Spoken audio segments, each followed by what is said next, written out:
په پیل کې د خبرونو سرټکي د پاکستان لخوا د افغانستان له فضایي حریم څخه سرغړونه او د ملي دفاع وزارت خبرداری د نوو روغتونونو د جوړولو په اړه د هیواد د روغتیایي مسؤلینو خبري کنفرانس او په قزاقستان کې د یو مسافر وړونکي الوتکې سقوط. د مهربانه الله په سپېڅلي نامه درنو لیدونکو سلام د نن ورځ خبرونو ته ښه راغلاست. نن چهارشنبه د 1403 کال د مرغومي 15مه نیټه ده. زه محمد صادق فروتن یم. دا هم بشپړ خبرونه.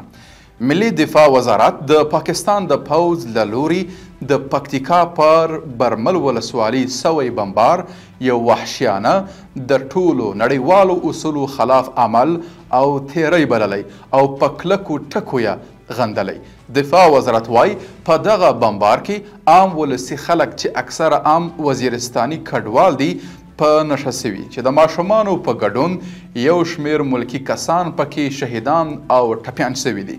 ملي دفاع وزارت زیاته کړي اسلامي امارت به د دغه کرغېړن عمل بې ځوابه پرېنږدي بلکې د خپلې خاورې او حریم څخه دفاع خپل حق ګڼي.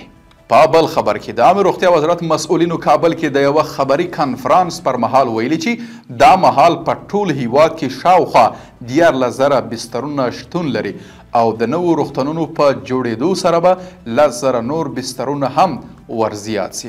د مسؤلینو په وینا په دغو روغتونونو کې به په ټولیز ډول 22,000 مسلکي او اداري کسانو ته د کار فرصت برابر سي چې د استخدام بهیر به د یو منظم پلان او روڼ میکانیزم له لارې ترسره سي.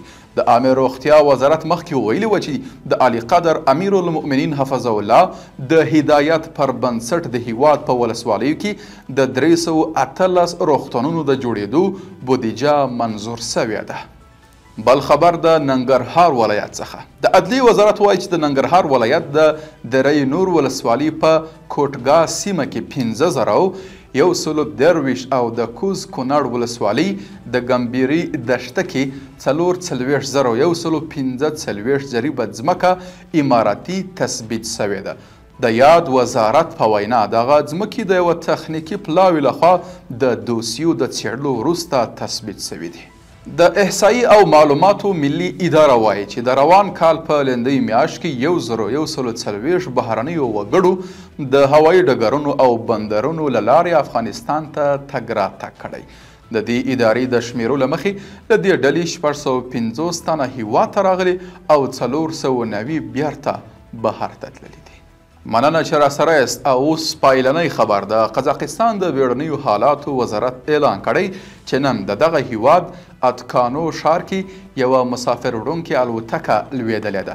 د راپورونو له مخې دغه الوتکه چې 80 تنه پکې سپاره وه د دغه هیواد له پلازمینې باکو څخه د روسیې چچین ښار ته روانه وه چې د خرابۍ هوا له کبله یې لوره بدله سوې وه. تر اوسه د پیښې د تلفاتو په تړاو کره معلومات نه دي خپاره سوي. قدرمنو لیدونکو له ملتیاوو مننه. تاسو کولی سئ د عروج بېلابېلې خپرونې په ځانګړې توګه مستندونه ځانګړي راپورونه د دې ادارې د سوشیل میډیا له طریقه وګورئ. تر بیا ښه وخت او ښې چارې.